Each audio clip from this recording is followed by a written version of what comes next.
Sesaat lagi Anda akan menyimak Bincang Psikologi Keluarga. 102,7 MKFM Bandung, 92,3 MKFM Yogyakarta, 104,5 MKFM Double Singkep, dan 104,5 MKFM Subang. Inspirasi Keluarga Indonesia. Alhamdulillah sahabat MK, kita sudah mencapai 75 tahun kemerdekaan Indonesia. PR kita masih banyak sekali. Salah satunya adalah bagaimana cara kita juga untuk menyiapkan generasi-generasi yang tangguh, generasi-generasi yang memiliki mental yang baja. Karena tadi sempat disampaikan oleh sahabat Mufida ya, ini sedikit anekdot dan percakapan di media sosial. Dulu ketika bangsa Indonesia akan merdeka, para pemuda-pemudanya overthinking. Seperti kita zaman sekarang, overthinkingnya gimana caranya Indonesia bisa merdeka katanya. Sehingga mereka mencari cara untuk bisa meraih kemerdekaan di negara kita. Nah pertanyaannya, hari ini pemuda-pemudanya overthinking apa? Nah, kalau misalnya pemudanya memiliki mental yang baja, sahabat MK, tentu saja pikiran-pikirannya pun akan tertuju pada hal-hal yang produktif, pada hal-hal yang bermanfaat. Dan PR kita juga sebagai para orang tua ya, untuk menyiapkan mereka tidak menjadi generasi yang lemah, namun menjadi generasi yang kuat, yang mampu melanjutkan cita-cita kita bersama tentu saja. Nah, bagaimana tentang anak mental baja ini kita akan bincangkan. Insya Allah kita akan berbincang bersama dengan Ibu Lilis Komaria MPSI dari Anak Langit. Nah, mudah-mudahan Anda mendapatkan banyak manfaat dari perbincangan kita di pagi hari ini. Saya sapa dulu Ibu Lilis. Alhamdulillah. Assalamualaikum warahmatullahi wabarakatuh, Bu Lilis. Waalaikumsalam warahmatullahi wabarakatuh. Masya Allah. Bagaimana kabarnya Bu Lilis? Alhamdulillah, luar biasa. Allahu Akbar. Merdeka. Allahu Akbar. Merdeka dengan kerudung berwarna merah. Ini Iya, kayaknya masih ini nuansa Agustusan ya. menjiwai 17 Agustusan. Masya Allah, Alhamdulillah. Nah, ngomong-ngomong tentang semangat kemerdekaan, kita jadi banyak refleksi memang Bu Lilis, karena kan sekarang sudah 75 tahun, 25 tahun lagi 100 tahun Bu Lilis. Sehingga ya negara sudah semakin tua, tapi bagaimana kabar dari sumber daya manusianya? Otomatis kan yang akan melanjutkan, yang akan memimpin negara kita adalah ya anak-anak kita begitu. Kalau mentalnya tidak sekuat baja, banyak yang dikhawatirkan kayaknya ya Bu Lilis. Iya, apalagi kemarin kita banyak membahas tentang karakteristik Gen Z, Gen apa Betul. ya. Iya. Jadi saya ada apa ya, ada sedikit kegamangan. Mhm. Apakah nanti ke depannya Indonesia terus maju atau mungkin semakin ditinggalkan oleh negara yang lain, bisa jadi Iya. gitu. Mhm. Ataukah kita melejit meninggalkan negara lain sampai ke peringkat. Dulu kan Indonesia itu kalau nggak salah waktu saya kecil di SEA Games itu banyak ya prestasinya, Betul. terus terkenal lah gitu. Negara-negara tetangga seperti Korea itu jauh di bawah kita ya. Luar biasa ya. Nah, sekarang malah kita kok jadi Korea di atas kita. Mhm. Produk-produk yang banyak di Indonesia itu produk-produk Korea. Kemudian anak-anak juga banyak ke arah sana. Betul. Nah, ini kalau kita tidak ada insight, tidak ada apa ya kesadaran untuk menyediakan SDM di kemudian hari, bisa Iya. jadi emang Indonesia tinggal namanya saja ya. Kemarin saya lihat vlogger orang Indonesia nikah sama orang Jerman, kemudian perempuannya orang Jerman dibawa ke Indonesia, dibawa ke pasar tradisional, si orang bulenya itu bilang, di negara kami tidak boleh pasar begini. Di negara kami ikan itu harus tetap dingin di es. Dia kaget karena di pasar-pasar itu kan ikan nggak di freezer ya, di luar aja. Meskipun itu awalnya kan dari beku gitu, tapi kan itu beberapa bisa jadi beberapa jam gitu. Ini katanya di negara kami itu nggak boleh begini, jorok banget. Aduh, saya jadi malu ya sebagai Indonesia. Berarti kita emang masih jauh tertinggal untuk yang dasar aja ya, kebutuhan dasar kita. Mereka bilang tidak layak, kan itu kebutuhan dasar ya, makanan. Betul. Pasar itu dasar gitu, apalagi yang di atasnya gitu. Dan emang dari kita yang sekarang termasuk saya generasi X, karena generasi baby boomer kan sudah mulai sudah mulai sepuh Bu ya. Memang dari saya generasi X, generasi Y, untuk bagaimana nih generasi Z dan generasi Alpha ini dia mentalnya kuat gitu ya, sehingga apapun misalnya nanti ke depan itu tantangan akan lebih semakin besar ya. Karena juga kelihatan kalau misalnya di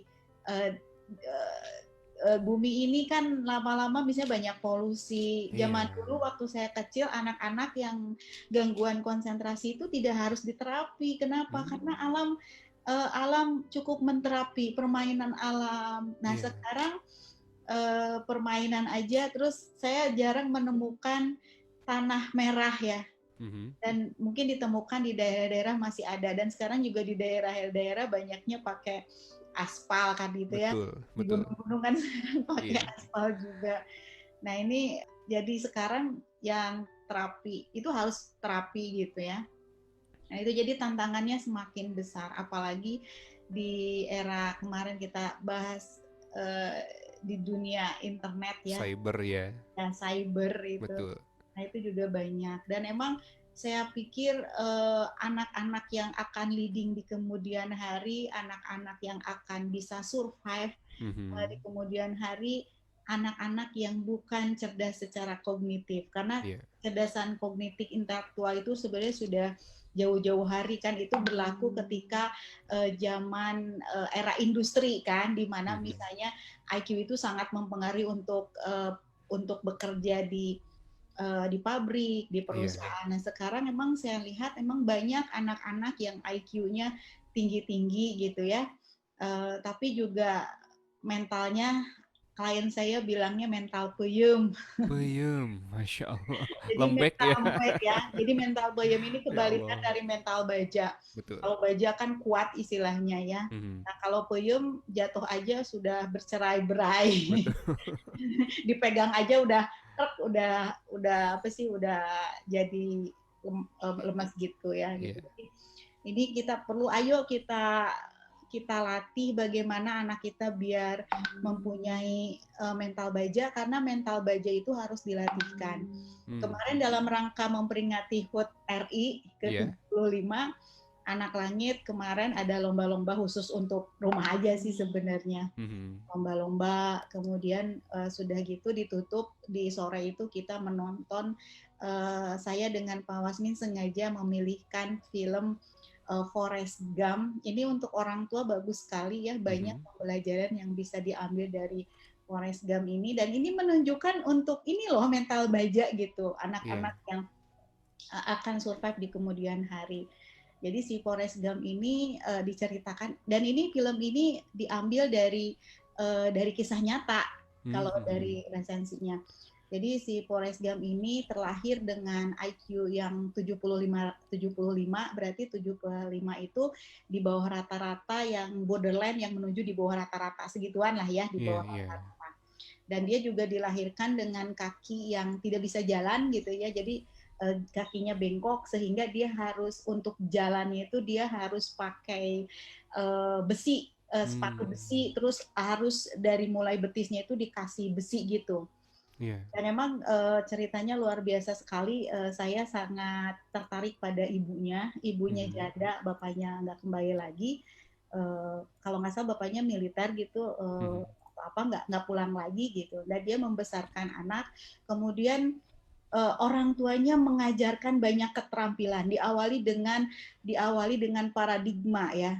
Orang tuanya bilang, kamu istilahnya jangan sibuk dengan orang lain lah gitu ya. Orang lain mau bilang apa, kamu harus terus lakukan itu, harus tekun gitu ya. Dari motif. Jadi setiap malam itu keren, ibunya menceritakan. Ada bukunya itu nanti diwariskan juga ke anaknya si Forrest Gump ini gitu ya. Ceritakan sama ibunya, kemudian dia dikasih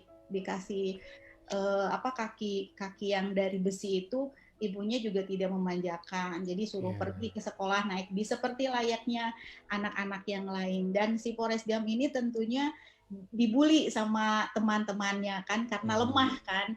Jadi pernah dikejar pakai mobil terus dia suruh lari, kalau enggak pakai sepeda, kalau enggak dia ditimpuki sama batu gitu.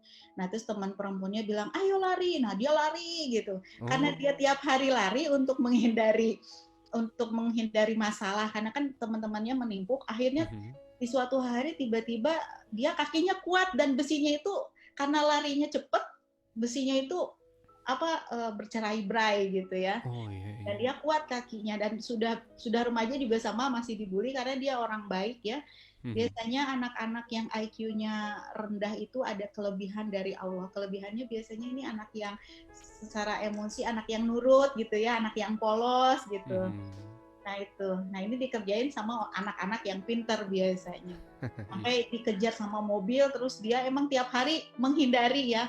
Menghindari, kalau enggak dia kan kena timpukan gitu. Karena tiap hari lari, tekun lari, sehingga lari ini bagi dia istilahnya nanti di kemudian di kehidupan dia jadi tentara, kemudian dia harus berperang, kemudian harus ini juga dia terbiasa untuk jalan jauh gitu. Kemudian ketika misalnya dia itu kan terkenalnya dengan lari dari Amerika sampai perbatasan itu sampai 3,5 tahun, larinya jauh banget gitu.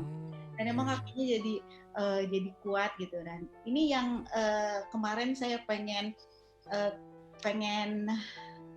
sampaikan ke generasi Z, karena yang karyawan saya kan banyaknya generasi Z ya. Kemudian anak-anak saya juga generasi Alpha, pengen nih gitu. Dan akhirnya emang dia sukses. Jadi jadi apapun misalnya karena dia tekun, kemudian juga dia setia. Jadi temannya pas yang tentara kan, dia masuk tentara, terus temannya ngajak nanti jadi pengambil pengambil udang. Jadi dia beli kapal gitu untuk kapten pengambil udang gitu. Dan dia lakukan itu. Jadi jadi apapun dia tuh jadi hebat. Untuk pingpong hebat gitu. Betul. Untuk semua dia hebat gitu. Kenapa? Karena emang dia diawali dengan mental baja. Meskipun kalau dilihat IQ-nya 75 loh gitu. Tapi dia jadi orang yang jadi pengusaha. Dan tentunya emang pendidikannya bagus. Ketika dia sukses juga dia dermawan. Uangnya dikespiritualkan, buat yayasan untuk anak-anak gitu. Nah ini keren sekali kalau orang tua pengen menceritakan yang mental baja, tonton ini ya Forrest Gump. Karena saya sendiri Forrest Gump ini sering saya tonton berkali-kali, Kang Zikri. Berkali-kali karena banyak inspirasi untuk saya sendiri gitu ya. Kayak misalnya pantang menyerah, ketekunan, terus bagaimana disiplin diri. Karena emang untuk saya sudah membuat nih 8 keterampilan apa saja sih yang akan kita latihkan kepada anak sehingga anak kita itu mentalnya sekuat baja. Ada 8 kita akan bahas. Baik. Yang pertama, bagaimana anak bisa memecahkan masalah. Jadi anak itu jangan selalu ditolong. Betul. Biarkan dulu untuk menyelesaikan masalah. Karena nanti ketika dia menyelesaikan masalah, dia akan ada belajar. Oh, begini ya caranya. Iya. Ya itu. Kemudian disiplin ya. Ini paling penting, ini bagian dari integritas, bagian dari karakter, kedisiplinan. Nah, saya juga sekarang lagi mengajak semua yang ada di rumah saya untuk disiplin. Jadi kalau misalnya saya ingat banget guru saya, dosen saya, kampus dia guru saya juga dalam guru semua ya, inspirasi juga. Beliau bilang ke saya, Liz, katanya kalau misalnya kita misalnya kumpulnya jam 10. Nah jam 10 itu paling telat katanya gitu. Telat jam 10. Paling telat jam 10. Jadi beliau, dan emang beliau itu waktu dulu saya kuliah di universitas, beliau juga jadi dekan, kemudian ketika S2 juga dilalahnya beliau juga jadi ketua prodi gitu ya.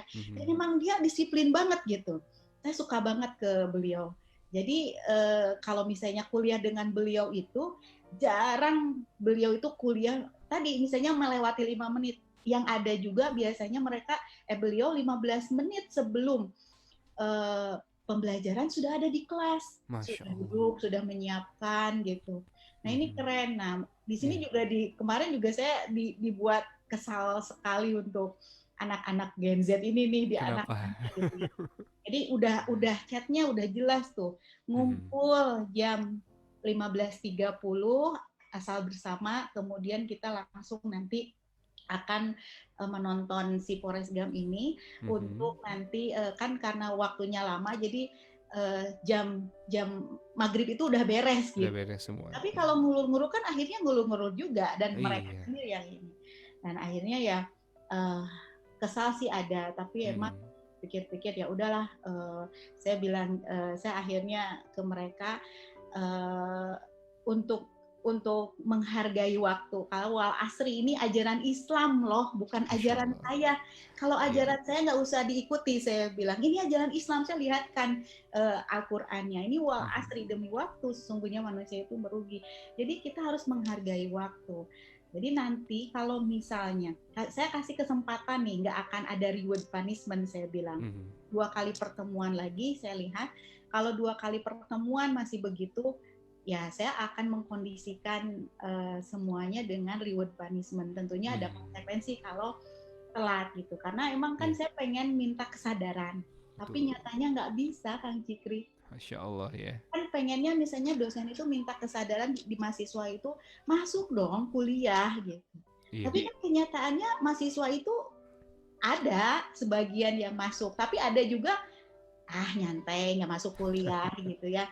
Nah akhirnya buatlah aturan. Kalau zaman saya dulu kurang dari 80% saya tidak bisa ikut ujian. Itu kan dalam rangka kita itu diajarkan untuk disiplin. Betul. Enak disiplin? Enggak enak. Tapi justru kedepannya kalau dia sudah, dulu juga saya sih sebenarnya ketika harus begini ketat ting gitu kayak. Iya. Tapi emang kerasa di usia saya sekarang gitu. Jadi akan sangat mudah untuk misalnya kalau karena saya inspirasi tadi salah satunya dari dosen saya, dulu juga salah satunya dari rektor universitas saya yang sering komunikasi itu, dia bilang hargai waktu, dan dia juga memperlihatkan kepada saya. Dan akhirnya saya tiru. Sekarang itu kalau misalnya saya janjian sama klien itu biasanya saya 30 menit sebelum janjian saya sudah ada. Masya Allah. Karena gini, kadang kita ada di luar dugaan, misalnya tiba-tiba mobilnya macet atau gitu. Nah kalau kita kasih waktu, spare waktu misalnya, nanti kita kan tetap nyampainya jam segitu. Kalau misalnya ada waktu kan kita bisa untuk mempersiapkan diri dulu. Kalau keluar kota kita bisa sarapan dulu. Itu yang saya sampaikan ke tim saya. Meskipun mungkin tim saya sama Bu Lilis mah ngetes jam 8, psikotes jam 8, masa jam 7 itu harus istilahnya harus ada di lokasi. Iya, karena 1 jam kita nggak tahu loh di jalan. Dan kalaupun misalnya saya banyak waktu itu, yuk kita sarapan di mana sambil ngobrol nyantai kan enak gitu. Betul. Nah itu yang saya banyak ambil pelajaran dari mereka. Dan emang ternyata ketika saya minta feedback ke klien saya tuh bilang ya biro psikologi itu banyak Bu gitu ya, mungkin yang lebih bagus banyak, tapi kalau dengan Bu Lilis kalau psikotes itu saya itu tenang Bu, karena kan biasanya kebayang mau yang anak-anak yang mau dites nih, anak SD, tes jam 8, kemudian saya datang jam 8, mereka kan setengah 8 udah, aduh jangan-jangan nggak ada jalan. Tapi kalau misalnya setengah 8 sudah ada, mereka juga, kebayang saya juga dulu pernah jadi panitia di kampus untuk seminar kan, itu nunggu pembicara itu kan jangan-jangan udah banyak pesertanya, terus nggak ada pembicaranya, kan kita lumayan horor gitu. Iya, hektik sekali itu. Nah, ini yang keterampilan yang pertama itu keterampilan disiplin. Masya Allah. Saya sampaikan ke anak-anak saya, emang disiplin enak nggak enak, saya bilang.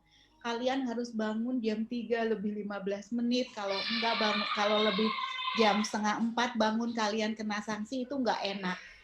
Anak saya sampai bilang, kok ibadah itu Bun nggak harusnya kan kesadaran sendiri. jangan dibegitukan. Oke, saya bilang, tapi kenyataannya jalan nggak saya bilang. Sadar Tetap tidak aja, ya tetap aja pertama harus dipaksa. Dan kalian emang sadar awalnya? Enggak, saya juga dulu begitu, saya juga dulu terpaksa istilahnya. Terpaksa, nanti kalau sudah terpaksa, kayak misalnya tadi si Forrest Gump ini, dia untuk memecahkan masalah teman-temannya nimbuk pakai, kan kalau ditimbuk pakai batu nggak bisa ngelawan, kebayang teman-temannya banyak, dia sendiri. Nah, pemecahan masalahnya apa? Kata teman yang perempuannya, lari, kan si Forrest Gump ini laki-laki, lari gitu. Nah, lari gitu ya, lari terus lari. Nah, lama-lama kan si kakinya jadi kuat gitu. Jadi itu yang keterampilan yang pertama itu disiplin. Makanya sekarang kurikulum saya juga banyak bersyukur dengan ya istilahnya bukan bersyukur ada COVID-nya ya, tapi setidaknya dengan hikmahnya barangkali. Hikmah dari COVID ini kembali lagi pendidikan ditempatkan pada porsi yang tepat. Madrasah yang pertama itu adalah madrasah rumah keluarga gitu, terutama untuk karakter, karena karakter ini kita tidak bisa sepenuhnya menggantungkan pada sekolah gitu, karena sekolah itu membantu, tapi dari kita sebagai orang tuanya disiplin kayak tadi. Disiplin yang pertama itu Islam mengajarkan sholat. Sholat, makanya kami juga dari 5 waktu ini yang berjamaah di subuh, maghrib, isya, yang asar sama zuhur mangga silakan sendiri-sendiri, tidak terlalu mau sholat asarnya misalnya jam berapa tidak urusan, tapi yang 3 ini dulu, yang maghrib sama subuh ya. Sama subuh. Nah, kalau misalnya belum, nanti silakan, ada sanksinya. Nah, anak-anak kan suka protes misalnya, kok gitu banget sih, apa-apa sanksi, apa-apa aturan. Saya bilang enggak, sebenarnya kalau ini sudah jalan nggak harus ada aturan loh, misalnya kesadaran sendiri gitu. Nah, itu kan yang pertama, kita aja sholat istilahnya dilalai-lalai gitu, itu ke Allah loh, apalagi ke orang lain. Jadi nanti di rumah itu keterampilan tadi, disiplin apa? Sholat gitu, disiplin.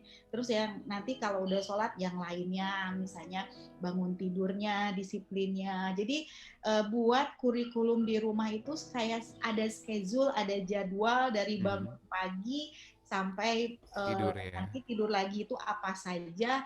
Nah, ketika misalnya tidak dilakukan sama anak-anak, silahkan, yang penting adalah ada konsekuensi. Dan ini mengajarkan disiplin itu, wow.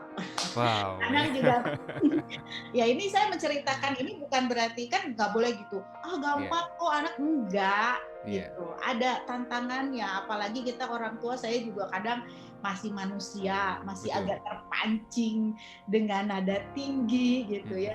Nah, dan emang kalau saya terpancing dengan nada tinggi, biasanya saya belum ada aturan main berkaitan dengan konsekuensi. Nah, kalau ada aturan main enak, kayak misalnya anak bujang saya tadi, dia kan imam qiyamul lail, jam 4 dia baru ke air, padahal jam 4 harus mulai ya. Saya bilang silahkan untuk mengepel lapangan. Nah, ternyata mengepel lapangan sudah tugas dia. Nah, tugas yang lain membersihkan gudang. Jadi sayanya juga nggak ngomel, ya silakan. Saya bangunkan, kalau misalnya nggak mau, silakan lakukan ini. Nah, biasanya kalau saya kepancing, Kang Jikri, dengan ada, ayo dong gini-gini. Nah, biasanya emang saya tidak ada konsep, jadi belum diatur barangkali. Belum diatur, jadi emang jadi ngemancing. Tapi kalau misalnya udah diatur lebih enak, misalnya kayak anak-anak makan sambil berdiri, pakai tangan kanan 2.000, langsung lewat. Tinggal 2.000 udah jadi kode yang cukup menggerakkan, Bu. Iya, terus makan sambil berdiri pakai tangan kiri 5.000, potong aja langsung. Nah, nanti kalau misalnya belum jerah juga dibesarkan, nggak 2.000 mungkin jadi 5.000, yang 5.000 10.000, nanti kita ganti lagi. Nah, itu lebih enak gitu. Pokoknya saya kalau mulai kepancing, ini belum. Nah, kalau belum, emang saya mikirnya gimana ya caranya untuk disiplin. Itu yang pertama kan. Baik, kita cukupkan dulu dari yang pertama. Kita insya Allah lanjutkan di selepas jeda, insya Allah, Bu Lilis ya. Dan sahabat MK, Anda pun yang memotret kondisi putra-putri Anda, apakah putra-putri Anda juga sudah memiliki potensi untuk menghadirkan mental baja, atau sampai dengan saat ini Anda masih cukup cukup pusing ya dengan kondisi yang tampaknya perlu untuk dilatihkan mental baja ini pada putra-putri Anda. Boleh Anda sampaikan permasalahan yang Anda potret sahabat MK, pertanyaan. Kami akan kembali insya Allah selepas jeda berikut ini, jadi tetap di MK FM, Inspirasi Keluarga Indonesia.